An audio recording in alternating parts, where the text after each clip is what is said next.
Joel capítulo 3. Joel tem apenas 3 capítulos. 3, tá? Vamos entrar em Joel capítulo 3. Eu sou Patrícia Regina Flor de Maio Nascimento. Estou lá também no YouTube. Vocês podem estar lá me seguindo. Aí, e vamos estar junto aí em nome de Jesus. Gente, esse livro de Joel é muito impressionante mesmo. Aqui está falando no capítulo 3 de Joel. Eu estou assim, muito ansiosa para terminar com os irmãos, porque eu comecei desde Gênesis, né? E pode me seguir lá, que vocês vão ver todos os vídeos. Aí, em nome do Senhor Jesus, compartilha para a honra e glória do Senhor. E eu quero estar deixando com você, Joel também é um profeta menor por causa do número de capítulos, tá? Joel, aqui no capítulo 2, houve carestia dos alimentos por causa do ataque dos gafanhotos, né? Que o gafanhoto cortador, migrador, devorador e destruidor. Mas existem várias espécies de gafanhotos, mais ou menos 89. E aí, aqui no 2 continua, e Deus fala assim, o que mais me marcou aqui no capítulo 2 do livro de Joel, que é um profeta menor, ele está falando assim, no verso 2:12. Ainda assim mesmo, diz o Senhor, convertei-vos a mim de todo o vosso coração, com jejuns, com choro, com pranto. Rasgai o vosso coração e não as vossas vestes. Convertei-vos ao Senhor vosso Deus, porque Ele é misericordioso, compassivo e tardio em irar-se. Gente, então aqui esse é o capítulo 2 de Joel. E agora é o terceiro e o último capítulo de Joel. Aqui está dizendo o justo de Deus também, o juízo de Deus sobre as nações inimigas. Porque as nações que se levantam contra Deus são inimigas do povo de Deus, né? Joel, aqui no capítulo 13, ele profetiza algumas bênçãos que o Senhor concederá a seu povo nos últimos dias. Joel profetiza sobre os últimos dias e afirma que todo país do mundo estará em guerra pouco antes da segunda vinda. O Senhor habitará com o seu povo quando ele vier novamente. Aqui Jesus nem tinha vindo ainda e Joel já estava anunciando. E Deus fala aqui no capítulo 3, eis que naqueles dias, naquele tempo, em que mudarei a sorte de Judá e de Jerusalém. Eu quero falar com você que Deus quer mudar a sua sorte também, em nome de Jesus. Ele quer mudar a sua sorte. É isso que Deus quer fazer, quer transformar a sua vida. Estamos vivendo dias difíceis, dias de guerra, dia de doença, dia de fome, dia de estrupos, sabe, coisas horríveis. E ele anuncia, nós estamos vivendo os últimos dias aqui na terra. E esse livro de Joel fala fortemente ao nosso coração. É isso que nós temos que estar aí preparados para a honra e glória do Senhor. Amém? Louvado seja o nome do Senhor Jesus. Joel capítulo 3. Que Deus possa nos dar sabedoria. Então, qual é a principal mensagem do profeta Joel? A principal mensagem do profeta Joel é sobre... A mensagem principal do livro de Joel é sobre a vinda do Senhor Jesus. Olha para vocês verem, na época do profeta Joel, Jesus não tinha nem nascido, mas já estava apontando para o Novo Testamento. É muito chique isso, né? A mensagem principal do livro de Joel é sobre a vinda do Senhor onde haverá muita destruição vegetal, atmosférica e humana. E nós estamos agora, sinceramente eu acho que nós estamos vivendo a última geração. A última geração, não haverá outra geração a não ser a nossa geração. Esta destruição não representa simplesmente a destruição do homem ao meio em que vive, mas uma forma de Deus julgar cada homem pelo seu ato de adoração e comunhão a outros deuses. Porque Deus ordena que adoremos somente um Deus, há somente um Deus, um só Senhor. Então tem gente que fica falando aí, eu sou Deus. Pelo amor de Deus, né, gente? Esses que se declaram deuses morrem. Oh, meu Deus, ainda tem país que ainda obriga as pessoas por chorar pelo Deus morto. Misericórdia. Gente, tá tudo acontecendo. O que falta acontecer é você confessar Jesus como Salvador. Joel já anunciava Jesus. Então aqui, gente, onde que era esse contexto? Onde que Joel estava aí? Essa expressão vem de algumas traduções de Joel 3:10. 3:10, quando fala assim, deixa eu dar uma lida aqui no versículo Joel 3:10 aqui, para me falar com vocês. 3:10 fala assim, olha, forjai espadas das vossas relhas de arado e lanças das vossas podadeiras. Diga o fraco, eu sou forte. Apressai e vinde todos os povos em redor e congregai-vos, pois ali o Senhor faz descer os seus valentes.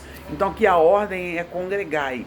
E essa expressão de algumas traduções de Joel 3:10, neste contexto, está falando sobre os inimigos de Deus que se juntarão para a guerra contra Israel. O mundo vai se levantar contra Israel. Transformarão seus instrumentos agrícolas em armas para a guerra.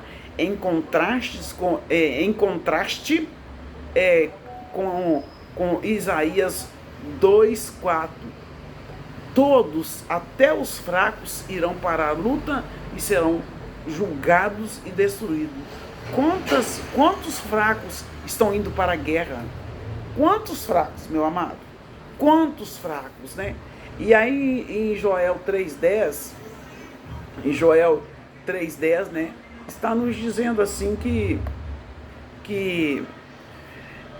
esse 3:10 aí, o que significa aí, quando falarem o 3:10, fala assim, eu sou, falando assim, essa expressão, né, quando fala assim, vem de algumas traduções, 3:10, nesse contexto está falando sobre os inimigos de Deus que se juntarão para a guerra contra Israel, transformaram os seus instrumentos agrícolas em armas para a guerra, em contraste com Isaías 2:4, que eu falei com vocês. Todos, até os fracos, irão para a guerra, e a gente está vendo isso agora. No Novo Testamento, o fraco, que é forte, tem outro significado. Quem se sente forte e acha que consegue fazer tudo sozinho, sem a ajuda de Deus, ele se orgulha da sua força e suas obras. Pensa que é mérito, que o mérito é todo dele. Nós sabemos que tem um líder governamental que se acha forte e se orgulha da sua força e não precisa de Deus. Todo mundo sabe quem que é, não precisa nem falar. Pensa que é mérito, que o mérito é todo dele. Por isso, Deus usa o que é fraco para realizar suas obras, para que ninguém se glorie nela, para que ninguém se orgulhe de si mesmo, conforme está escrito em 1 Coríntios 1:27-29. Então, nós devemos estar vigilantes, nós não devemos acreditar na nossa própria força, mas nós devemos acreditar que Deus está nos dando força para fazer isso, porque sem Deus nós não somos nada. E nós sabemos que o mundo jaz no maligno, as guerras estão aí e está uma coisa terrível. O livro de Joel tem dois objetivos. O livro de Joel tem dois objetivos: o histórico e profético. O objetivo histórico era chamar a nação de Judá ao arrependimento como uma reação adequada aos julgamentos do Senhor com os gafanhotos, que eram chamados de exército do Senhor, e estiagem para que uma calamidade mais devastadora não viesse sobre eles, sabe? E foi o que o profeta Joel está profetizando aqui, apontando para os nossos dias de hoje. E assim, o que o profeta... Obrigado aí, Josué, Deus abençoe. O que o profeta Joel profetizou? Eu estou aqui no profeta menor, que tem apenas 3 capítulos. O profeta Joel, ele profetizou uma eminente destruição e aconselhou o povo a reunir-se na casa do Senhor. Profetizou também que eles aderivem à calamidade, aos iníquos nos últimos dias, e que o Espírito do Senhor será derramado sobre toda a carne. Joel previu uma grande batalha que acontecerá nos últimos dias. Isso ainda não aconteceu, meu querido, tá? Mas toda a carne que confessa Jesus como Salvador, o Espírito Santo é derramado sobre ele. Está na hora de você confessar Jesus como Salvador. Os dias estão maus. A orgia, o sexo ilícito. Não é muito triste isso que aconteceu com essa jovem de 19 anos. Talvez, gente, se ela tivesse... A jovem precisa pedir orientação para a mãe. Conversar com a mãe: ou mãe, eu vou ter uma relação sexual e tudo. Conversa com a mãe para a mãe orientar. Aí acontecem esses casos aí, sabe, horripilantes. O primeiro dia que a jovem encontra com o rapaz, ela vai para a cama com o rapaz. Hoje está assim. E é normal. É normal. Uma menina tão linda, uma menina de 19 anos, que já estava fazendo a sua faculdade. Olha o que aconteceu. Então, gente, meninas que assistiram esse vídeo, meninas, converse com a mãe. Deus não aprova o sexo antes do casamento, mas se você tá tendo sexo antes do casamento, se você ainda é virgem, continue virgem. Mas para a sua primeira relação, você precisa do conselho das mulheres mais velhas. Não se levante contra a palavra de Deus. A palavra de Deus não aprova o sexo antes do casamento. Eu falo isso para o meu filho. Eu falo isso para os meus sobrinhos. Gente, vamos vigiar, que os últimos dias está sendo agora. E aí, gente, nós queremos saber assim, o que o profeta profetizou, né? O que o profeta ele profetizou, ele previu, né? Ele falou que ia vir esses acontecimentos no final dos tempos. E Joel, ele nos ensina, o livro de Joel nos ensina sobre o poder das orações combinados com jejum, oração e pranto.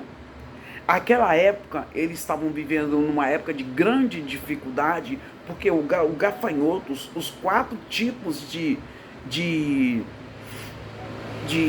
gafanhotos atacaram Judá com a permissão de Deus. Foi um exército que Deus permitiu e acabou com tudo. Então eles estavam realmente destruídos. Foi numa época de grande dificuldade de Israel.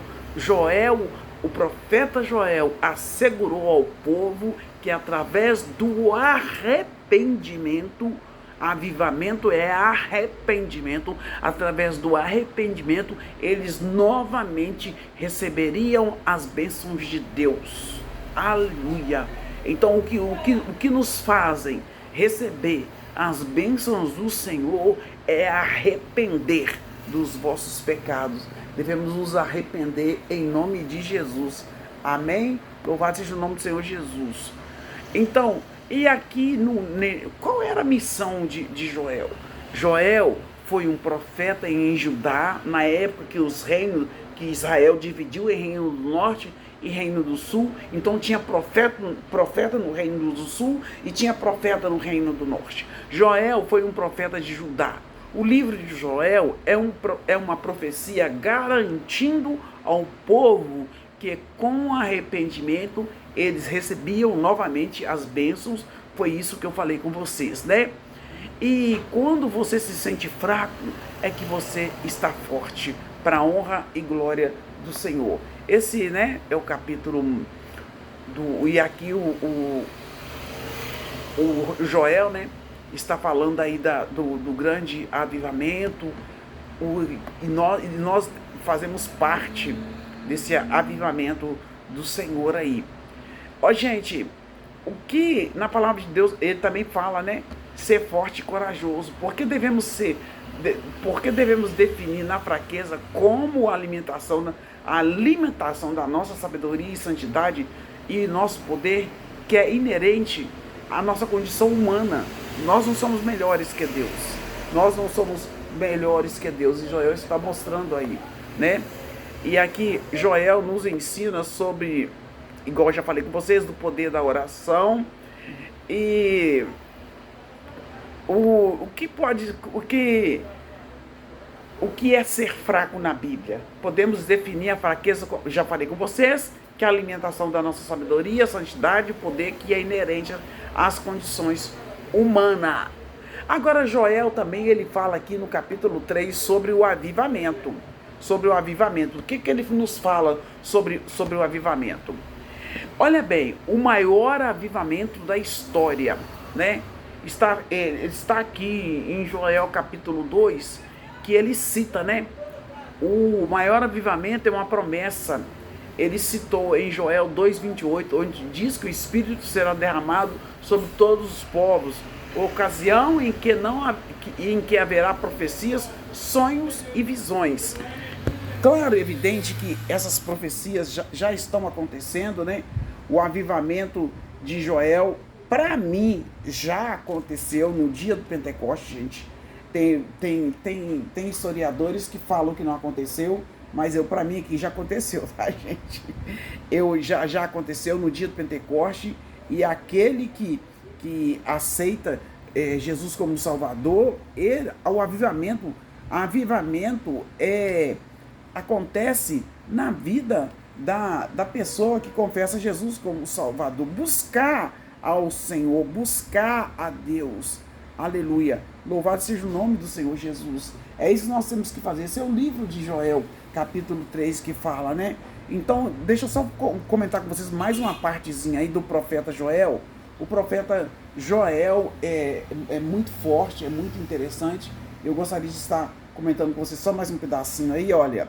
Naquele dia, aqui a promessa de redenção do capítulo 3 de redenção. Olha bem, Joel 3, porque eis que naqueles dias e naquele tempo eu removerei o cativeiro de Judá e de Jerusalém. Porque aqui eles ainda não estavam cativos, mas Deus falou que se eles continuassem desobedecendo ao Senhor, bom dia Josué, Deus abençoe sua vida, se eles iam estar cativos, eles foram cativos 70 anos. Através desse verso, percebe-se que Israel está sob o peso do Senhor e que só no tempo determinado por Deus, naquele tempo, o povo será um povo livre. O povo foi livre das mãos babilônicas, mas aqui, apesar de Joel estar lá no meio dos profetas menores, e isso aí aconteceu lá no tempo da divisão dos dois reinos, quando um reino ficou com Roboão, filho de Salomão, e outro reino ficou com Jeroboão, que era servo de Salomão. Então ele está falando assim, ó, agora aí quando ele fala assim, no capítulo, quando ele fala assim, olha, ele manda congregar, né? Congregai meu povo, congregai todas as nações, e farei descer ao vale de Jeosafá, e ali com eles entrarei em juízo por causa do meu povo, da minha herança, Israel, a quem eles espalharam entre as nações e repartiram minhas terras. O profeta fala do julgamento das nações, conforme Jesus anunciou. O profeta, ele aponta para Jesus, e aqui o profeta fala do julgamento das nações, conforme Jesus anunciou aos discípulos. Todas as nações se reunirão diante dele, e ele apartará uns dos outros, como o pastor aparta bodes e ovelhas, conforme está escrito em Mateus, né? É Cristo que reunirá e ajuntará e congregará as nações e julgá-las ao final da grande tribulação, no início do milênio. E nós estamos no fim, gente, é profético, tantas coisas acontecendo aí. A vinda de Jesus, ela é iminente. No término do milênio, Satanás sairá a enganar as nações e reunirá os reinos do mundo para pelejarem contra o ungido do Senhor, conforme o Salmo 2, verso 2 e 3. Diferente do ajuntamento dos povos que será realizado por Cristo, no intuito de fazer o julgamento das nações, conforme Zacarias 2, do 2 ao 3. Ei, volta para Jesus, volta a congregar. No julgamento das nações estarão no banco dos réus por causa do tratamento dispensado por elas ao povo de Israel. Os pequeninos irmãos que Jesus faz referência em Mateus, refere-se ao povo de Israel, o seu povo e a herança que foi espalhada entre as nações no período da grande tribulação. Vale de Jeosafá, ou Josafá, refere-se à planície do Amargedon, que significa Jeová julgou. E somente Joel utiliza esse nome para descrever o vale de Josafá, em Joel 3:12. Então o Joel, apesar de ser um livro tão pequenininho, né, gente? É tão pequenininho, mas muito profundo mesmo. Então, meus amados, a mensagem que será anunciada, está anunciada aqui, né? Aconteceu, está acontecendo, aconteceu. No dia de Pentecoste, no dia da festa da colheita, os discípulos ficaram cheios do Espírito Santo de Deus e falaram em outras línguas, e essas línguas que eles falaram era a língua do povo que estava lá, né? Estavam pregando para o povo na língua deles. No verso 15 está falando assim, olha, o sol e a lua enegrecerão e as estrelas retirarão seu esplendor.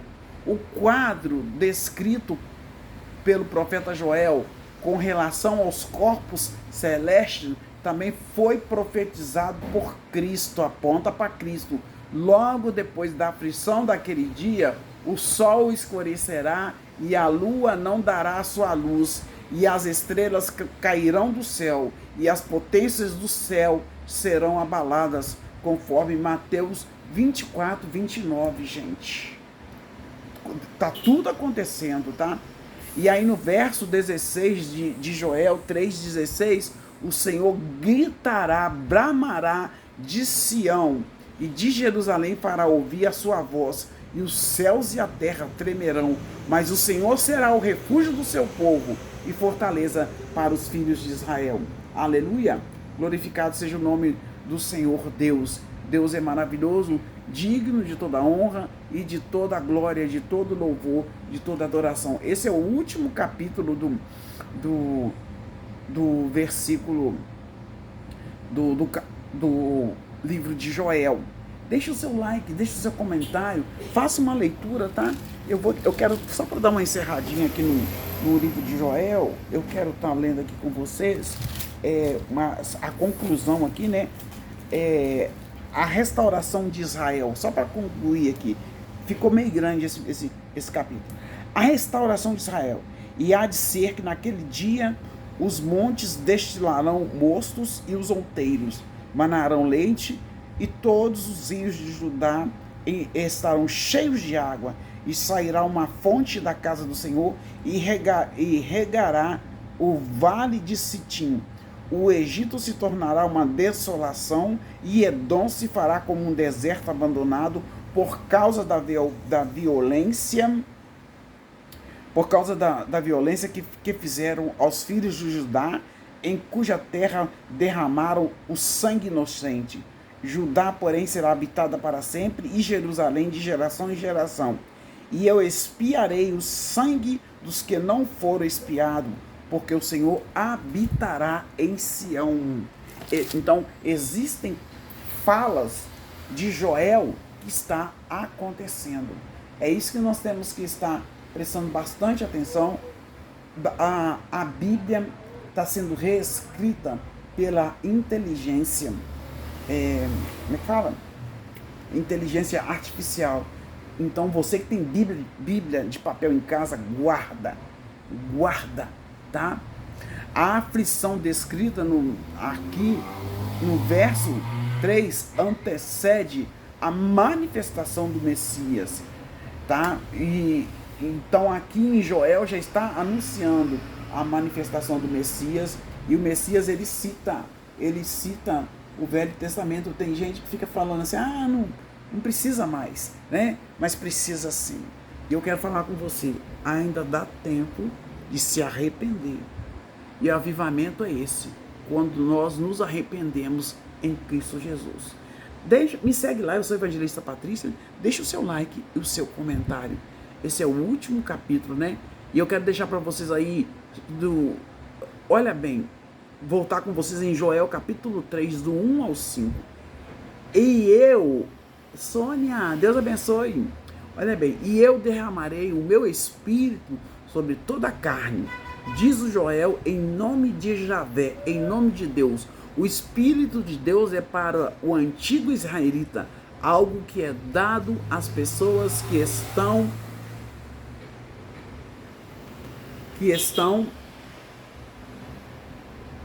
algo que é dado às pessoas que estão, eu perdi aqui, deixa eu ver aqui. Oh meu Deus do céu, cadê ele aqui? Que estão em, deixa eu só puxar aqui porque deu algo que estão, né? Algo que já está, foi o Pentecoste, né? Que estão, deixa eu ver, eu perdi, que não dá para guardar tudo, né? Nós temos que estar buscando esse avivamento, que estão buscando ao Senhor todos os dias, com jejum, oração e pranto. Jejum, oração e pranto. É isso aí. Deixa eu só ver aqui que eu quero colocar para vocês. Aqui ficou um pouquinho. Eu quero falar mais um pouco aqui. Meu Deus, me ajuda a achar aqui. Eu quero falar com vocês. Você pode buscar isso.